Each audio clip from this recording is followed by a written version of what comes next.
Bonsoir mes chers leaders et bienvenue chez Sultan. Ici, on parle d'immobilier.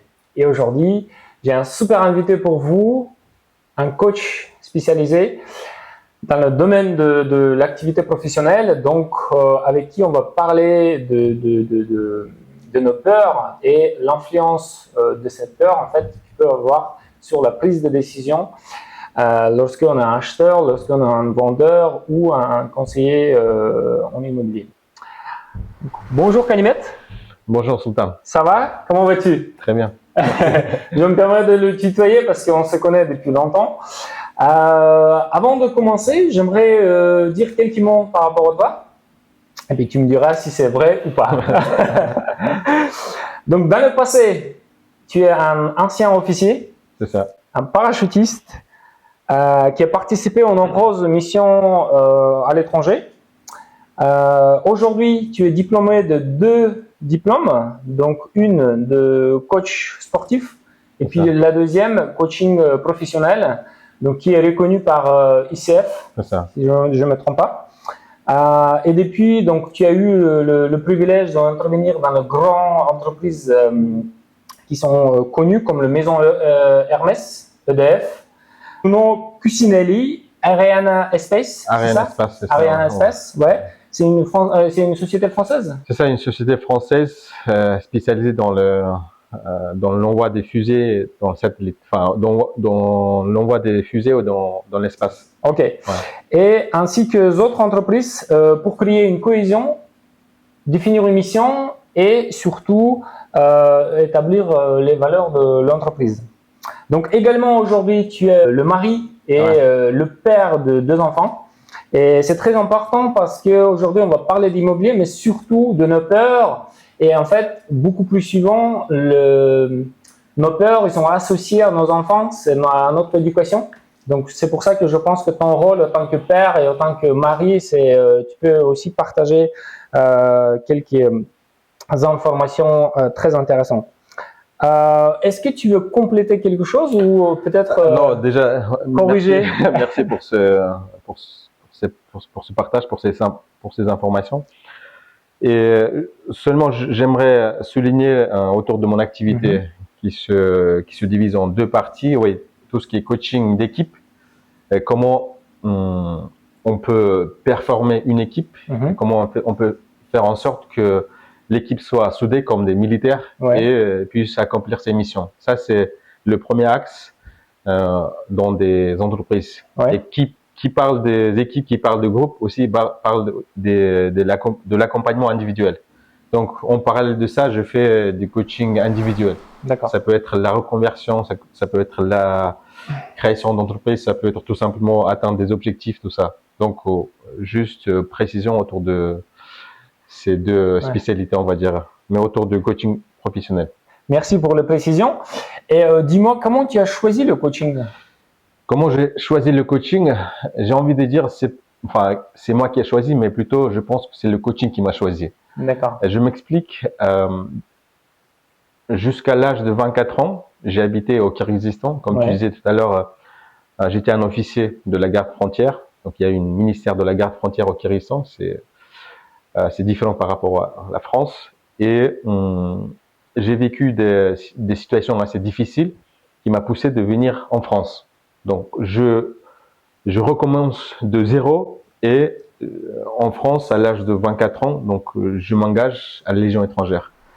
Donc, le français, la nouvelle culture, la nouvelle expérience, tout ça. Et au bout de deux ans de service, dans le cadre de mon service militaire à la Légion étrangère, on est parti en OPEX, opération extérieure, où il y a les dangers pour notre vie, pour la vie de nos camarades. Et je pensais que ça pourrait être ma dernière mission. Heureusement, tout s'est bien passé, mais à la fin de mission, en fait, cette mission, je me suis commencé à poser des questions. Pourquoi je fais cette activité? Pourquoi? Quel est le sens de mon existence? Donc, toutes les questions autour de toutes les questions existentielles, le sens de la vie, pourquoi on travaille. Par exemple, juste avant, mes objectifs, c'était de venir en France, travailler 5 ans, d'avoir un budget, de revenir au Kyrgyzstan, ouvrir un business, créer un business, et acheter un bien, une voiture, créer une famille, tu vois. Et sauf qu'après cette expérience, je commence à me poser des questions beaucoup plus profondes. Et je me posais plein de questions et un jour je croise une personne qui m'a dit qu'il était coach. Je dis quoi? C'est quoi le coach? Je connaissais rien du tout de ce métier. Elle me propose d'expérimenter au lieu d'expliquer tout simplement que j'expérimente et je me suis dit j'avais déjà trentaine d'années et toute ma vie jusqu'à trentaine d'années je viens du Kirghizistan, je traverse des montagnes, je pars en Afrique, des stages de survie, des OPEX, etc. Et là il y a le métier du coach qui peut t'accompagner à trouver ta voie professionnelle. J'ai trouvé ça, c'est magnifique. En 2-3 mois, on pourrait faire ça sans passer par les montagnes, par les jungles, etc. Et je me suis dit, c'est ça ça doit être mon métier. Et depuis ce jour-là, je me forme, comme tu as dit. D'abord, j'ai commencé par le coaching sportif pour comprendre le système en France et par la suite le métier du coach. Et quelles sont les étapes alors à passer avant de devenir coach? Quelles sont les étapes? Je pense que l'étape numéro 1, c'est l'expérience. Sans expérience, comment on peut comprendre? Parce que le coaching, c'est la compréhension quelque part du comportement d'un être humain. Donc l'expérience, que ce soit en Asie centrale, à la montagne, dans les jungles, des OPEX, à la Légion étrangère, qui te poussent dans tes vraiment limites, des expériences assez extrêmes, qui m'ont permis d'avoir des prises de conscience sur moi-même, sur mes peurs, sur le fonctionnement d'un être humain, sur mes camarades qui sont des étrangers américains, africains, etc., etc. Et donc, pour moi, c'est l'expérience, première étape. Deuxième étape, le travail, je dirais, sur soi-même. C'est-à-dire, avant de pouvoir accompagner quelqu'un, je pense qu'il faut être soi-même équilibré au niveau de notre esprit, notre cœur, notre corps, n'est-ce pas? Un peu aligné. Et donc, ce que j'ai fait vers la fin de ma carrière militaire, j'étais accompagné par la coach que je te partageais tout à l'heure et qui m'a permis de rééquilibrer quelque part ma vision, mes actions, et mes projets, mon passé, mon expérience et de commencer à ce que je fais. Donc ça, c'est la deuxième étape. Troisièmement, bien sûr, je pense que c'est comme dans tous les métiers, que ce soit dans le métier de l'agence immobilier, d'être agent immobilier, c'est de aimer. Troisième étape pour moi, c'est de travailler. C'est pas travailler pour travailler, mais avoir envie de faire quelque chose derrière. Voilà. Donc les 3 étapes, l'expérience, accompagnement, notre travail sur soi. L'expérience d'être prêt soi-même à accompagner, travail sur soi-même. Et puis, troisièmement, c'est l'envie, c'est la motivation, c'est l'amour. C'est l'amour. La passion. Exactement, c'est ça. Ok.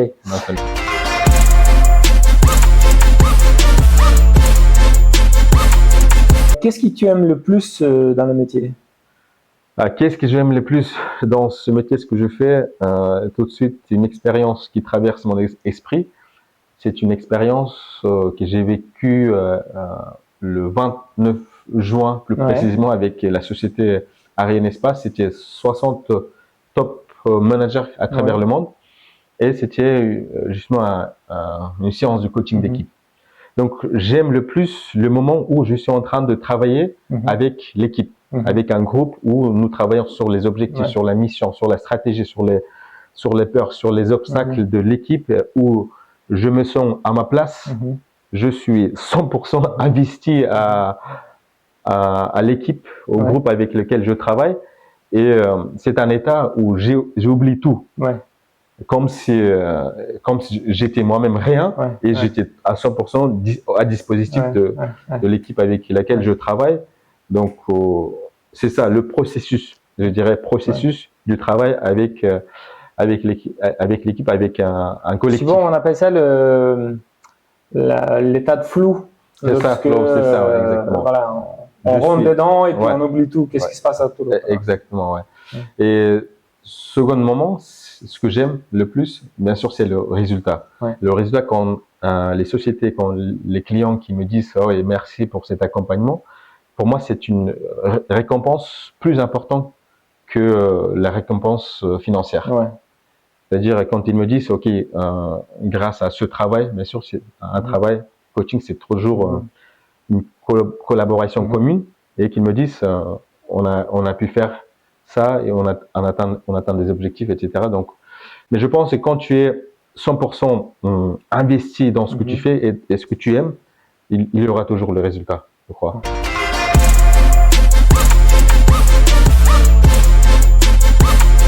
Et je sais que dans le coaching, on travaille souvent aussi sur nos peurs.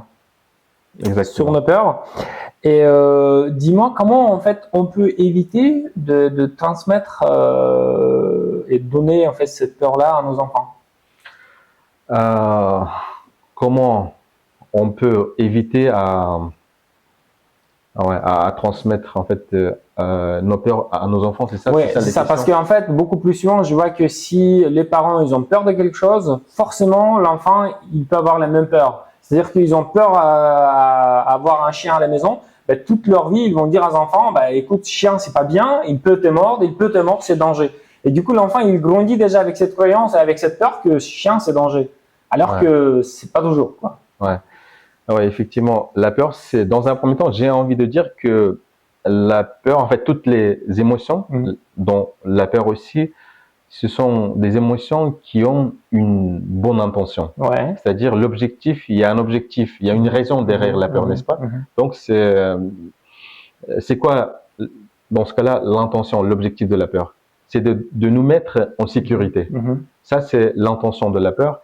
Et en soi, c'est bien, n'est-ce pas? Donc, nous permettre d'être en sécurité.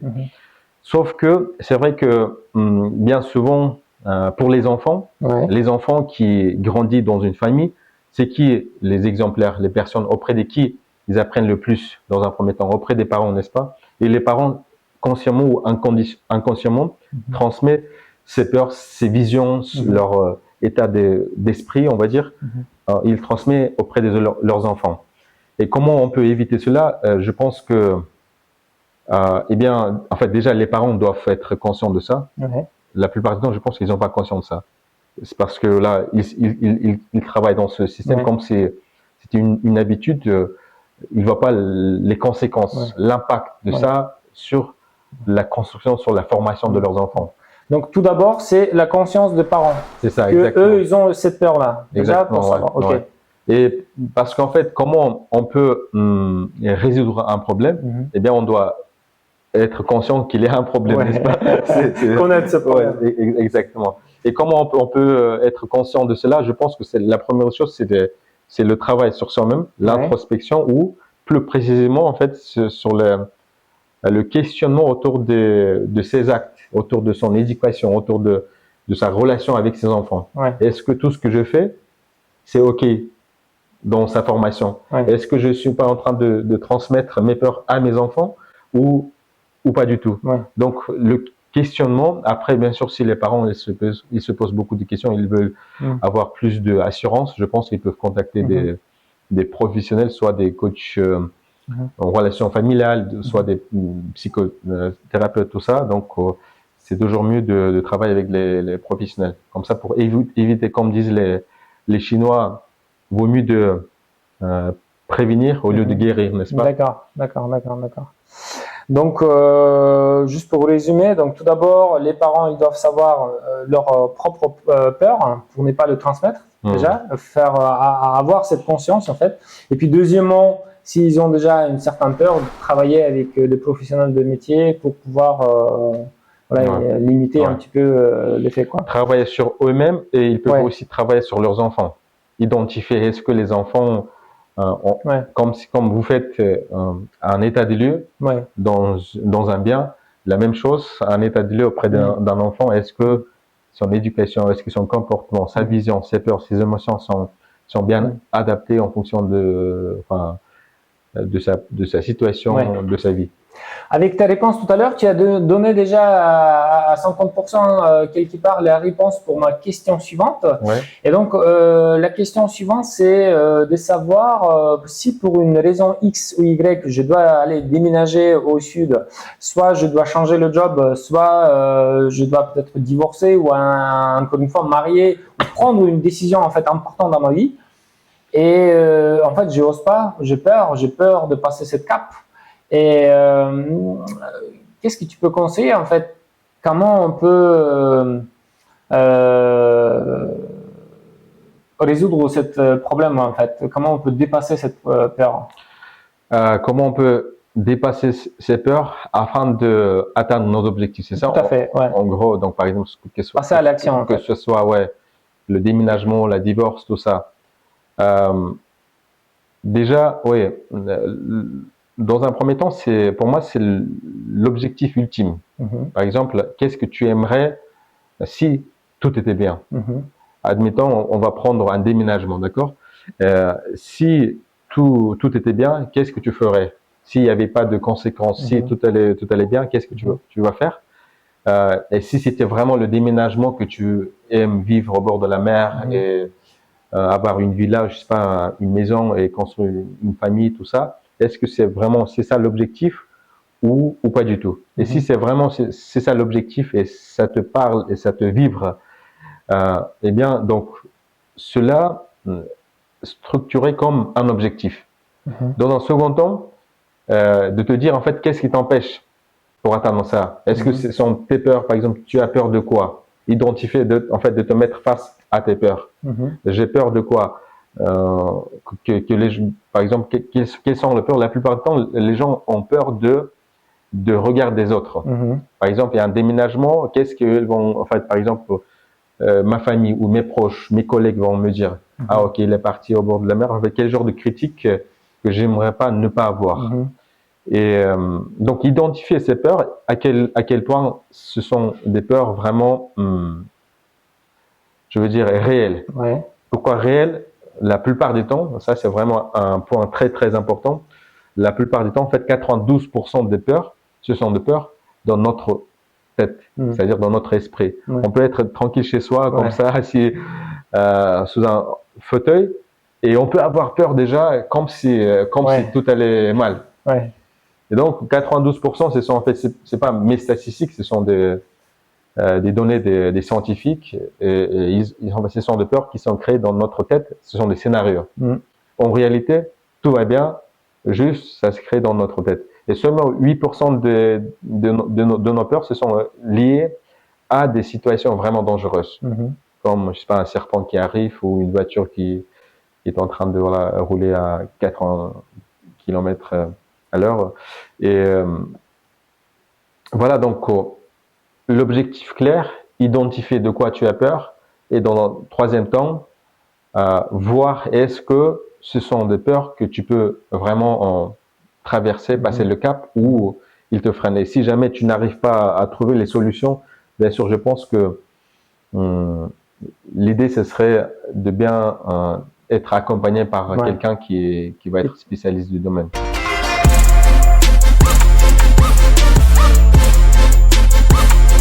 Merci beaucoup Kanimet pour tes réponses. Donc dis-moi aujourd'hui, pour un professionnel, comment faire pour délimiter sa vie professionnelle de sa vie personnelle?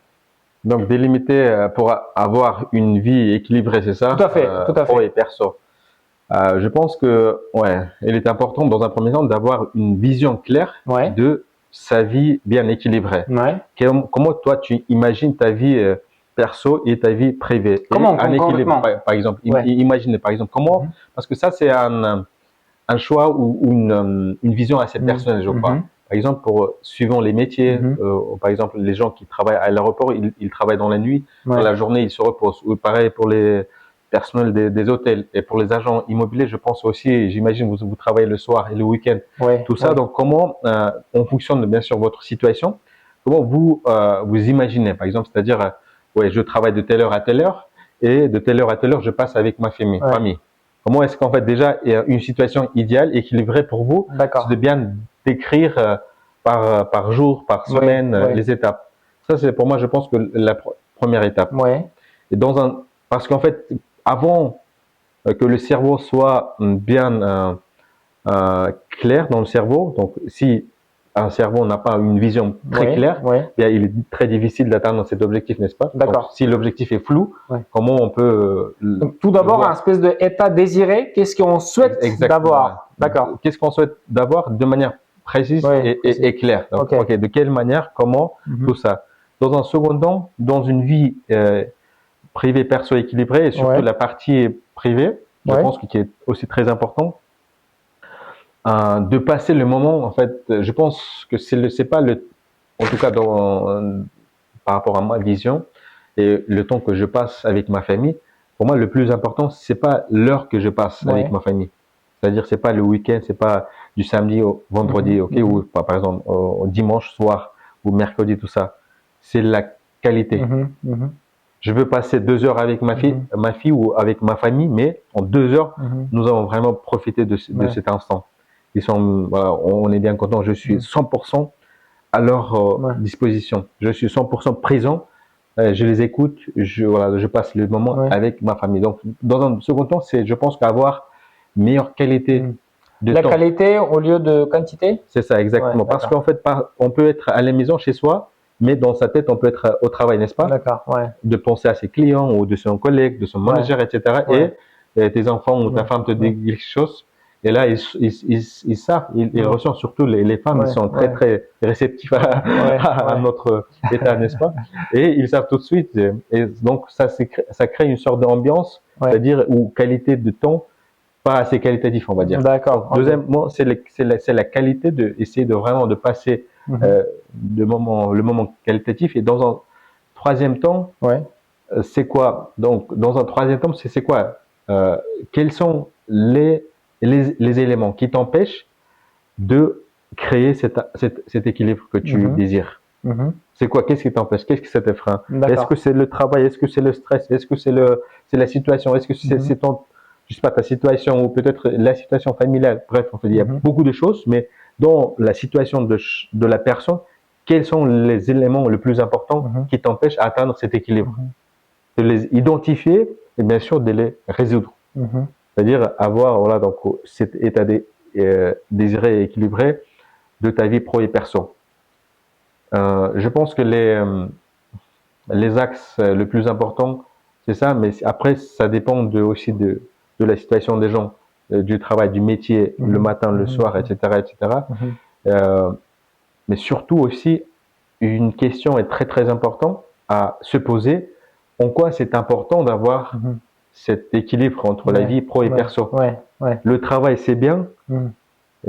C'est bien parce que là, je me rappelle d'un exemple. J'ai accompagné un chef d'entreprise qui a créé une société dans la tech et qui se développe bien. Au bout de plus de 5 ans, il a beaucoup de clients, des entreprises, sociétés. Il a créé une équipe, tout ça. Et un jour, on avait tendance de travailler sur son activité, sur son entreprise, mais il s'est rendu compte qu'il passe moins de temps. Il était célibataire à l'époque. Il investit moins de temps à sa vie privée. Et il se dit, ok, la vie pro, c'est la vie pro.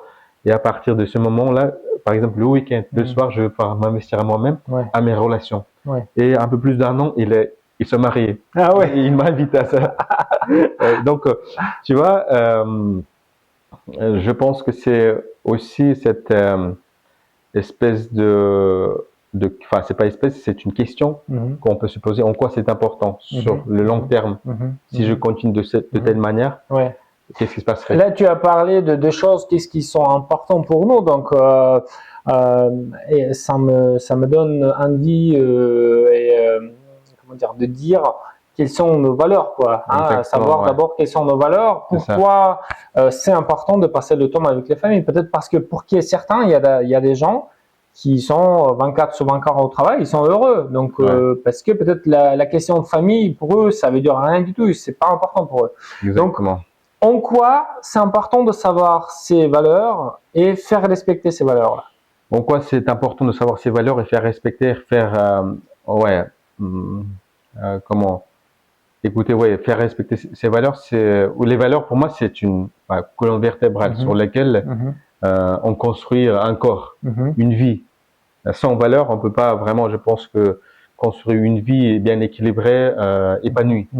Sans valeur, on peut pas créer une société. Sans valeur, on peut pas, sans les valeurs, on peut pas créer un État. D'accord. Parce que suivant les valeurs, on crée aussi des droits, etc., etc. Ouais. Donc les valeurs, pour moi, c'est vraiment, c'est La base de la c'est la base. base Ouais. exactement. Ok. Et à partir de ces valeurs, une fois qu'on identifie les valeurs, on va commencer, ok, quelles sont les stratégies pour pouvoir satisfaire, comme tu disais, et respecter, satisfaire ces valeurs, puisqu'en les satisfaisant, on va atteindre un état d'épanouissement, du bonheur, etc. Donc, exactement comme tu disais, les valeurs, par contre, c'est subjectif.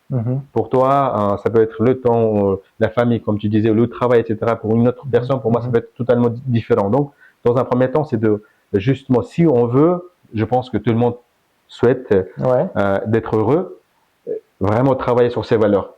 C'est quoi? Quelles sont les 3 choses les plus importantes dans ma vie, sans lesquelles je n'imagine pas ma vie idéale?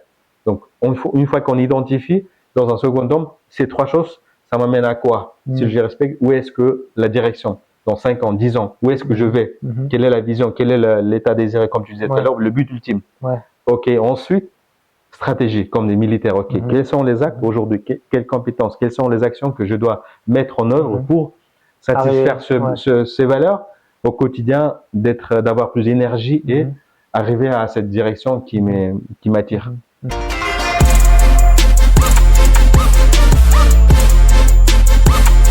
Pourquoi c'est important de savoir ces valeurs et faire respecter?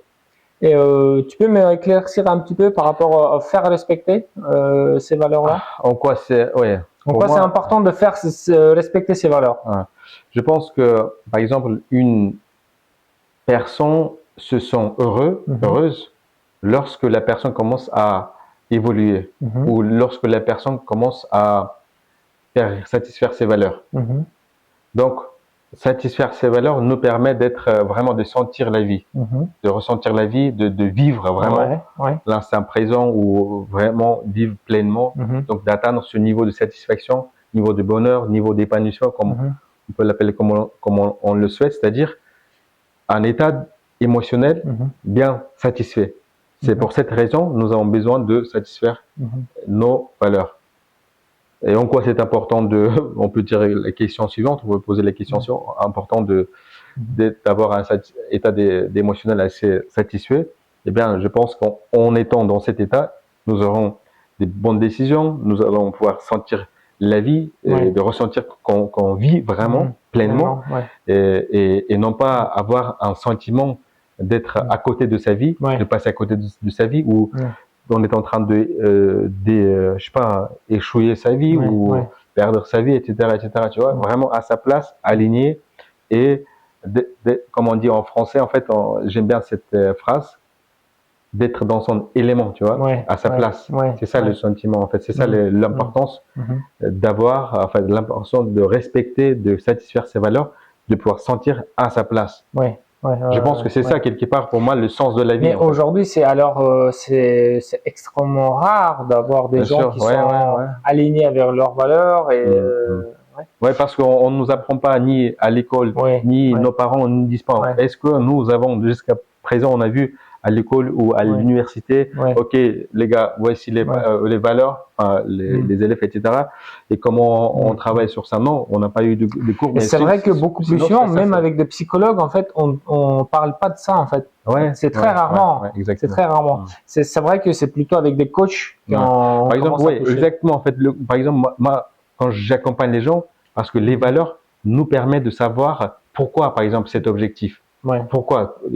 En fait, les valeurs nous permettent d'avoir une réponse sur les questions existentielles. Pourquoi tu vis? Pourquoi tu fais ce travail? Pourquoi tu as besoin de te marier? Pourquoi tu veux avoir un équilibre entre ta vie pro-perso? Pourquoi tu veux atteindre 1 million? Pourquoi tu veux gagner plus d'argent? Pourquoi tu cherches tes clients, etc. Donc tout ça, les valeurs, suivant les valeurs, les priorités, et ça s'aligne avec bien sûr les actions, la vision stratégique, tout ça. Et donc quand tu fais toutes ces structures et tu le ressens vraiment à l'intérieur, et bien tu es vraiment bien stable, aligné. Enfin, je pense que c'est un état un état de de pur vie. bonheur. Ouais, c'est ça. Ouais. Et de telle manière qu'on peut, par exemple, on peut prendre de bonnes décisions, Ouais. créer des bonnes relations de qualitatif, de Ouais. passer le temps Ouais. et de pouvoir nous investir auprès de nos proches, de nos Ouais. clients. Ouais. Parce que quand il n'y a pas cet alignement à l'intérieur, ça se ressent. Ça se ressent, ouais. Tout à Et on fait. peut pas, comment on peut dégager de l'énergie alors que ça Tout nous à manque? fait. Tout à Tu fait. vois? Tout à fait. Je te confirme. Et je vois ça beaucoup avec les collègues sur le terrain, avec des clients. Donc, je te confirme. Merci beaucoup, Kanimette. Tu nous avais répondu en fait sur pas mal de questions par rapport à nos peurs, nos croyances, nos limites et surtout nos valeurs. Et donc c'est très important, mes chers amis. Donc une dernière question quand même, une dernière question. En quoi c'est important de travailler avec un coach professionnel? Qu'est-ce que ça peut nous apporter, en gros? Ouais. C'est vrai qu'un coach, enfin, le métier de coach, c'est pas assez répandu comme le métier d'avocat ou médecin ou professeur ou agent immobilier. Relativement c'est récent, mais en même temps c'est un métier très ancien. Coach, ça veut dire euh, enfin d'ailleurs c'est un mot français, ouais. Un guide, ouais, coach, c'est lui qui par exemple guide les chevaux, etc. Ouais. En quoi c'est important? Déjà, par exemple Mike Tyson, des sportifs de haut niveau, ils ont un coach. Le président, il a une dizaine, voire centaine des conseillers quelque part qui jouent un rôle de coach, n'est-ce pas? Qui lui informe, qui lui guide, etc. Certains chefs d'entreprise, ils ont aussi un état de un groupe de personnes des experts qui lui permettent d'atteindre les objectifs, n'est-ce pas? Et comment dans notre vie perso et pro, surtout quand on est des entrepreneurs, on ne peut pas en fait avoir un coach parce que c'est quoi les bénéfices? Déjà, ça te permet de gagner du temps. Au lieu de passer par tous les obstacles, tu peux prévoir certains obstacles, travailler sur tes valeurs, la vision. Ok, quelles sont tes ressources, quels sont ces phrases, etc. Donc, en amont, tu travailles chez toi. Bien sûr, en passant par l'action, tu évites plein de choses. Donc, tu gagnes le temps. Dans un second temps, tu travailles sur toi-même. Meilleure connaissance de toi-même. Comme dit un ancien adage, proverbe, avant de connaître le monde, il est important de connaître soi-même, n'est-ce pas? Donc, les séances de coaching te permettent de te connaître toi-même.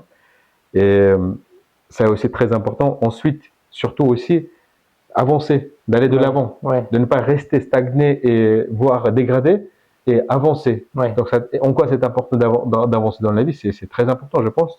C'est ça. Bien sûr, après, attention, hein, aujourd'hui, tout à l'heure, tu parlais des croyances limitantes qu'on appelle les agents immobiliers, les requins, etc. Aujourd'hui aussi, on appelle des coachs comme des bullshit et comme parfois certains disent c'est chaman ou parce que voilà, il y a beaucoup de coachs et parfois ou peut-être la plupart du temps il n'y a pas vraiment de résultats sur l'accompagnement. Il est très important de bien trouver un ou une coach qui a vécu dans sa vie quelque chose, qui sait de quoi il parle et aussi qui a une expertise assez bon niveau, donc pour avancer dans la vie tout simplement. Là, j'aimerais ajouter quand même quelque chose de très important parce que tu as parlé du temps, tu as parlé comme quoi on peut aussi avancer et agir. En fait, ça nous permet d'agir aussi lorsqu'on travaille avec un coach. J'aimerais aussi quand même ajouter, c'est que ça nous permet aussi d'économiser de l'argent. Parce que beaucoup plus souvent, lorsqu'on fait des erreurs, lorsqu'on fait des marches, c'est énormément d'argent qu'on perd en fait.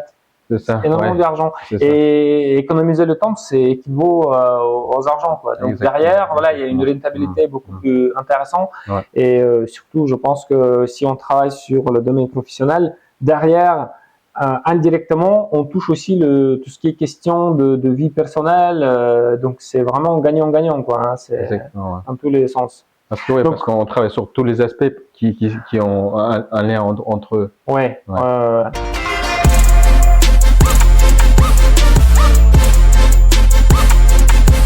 Merci beaucoup Kanimette pour cette interview.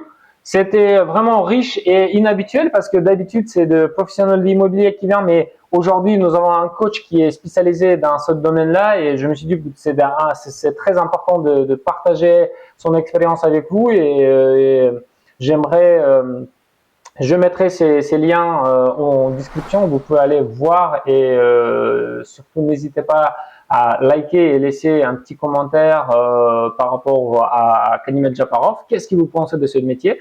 Est-ce que vous aimeriez essayer peut-être une séance de coaching avec lui? Voilà, juste pour découvrir peut-être un peu le métier. Donc n'hésitez pas à laisser un petit commentaire en dessous et puis je ne manquerai pas de vous répondre.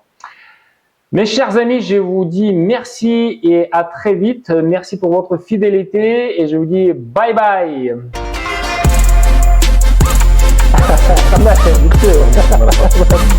Nah, ekstra bukan kuat. Ini jadi sudah nak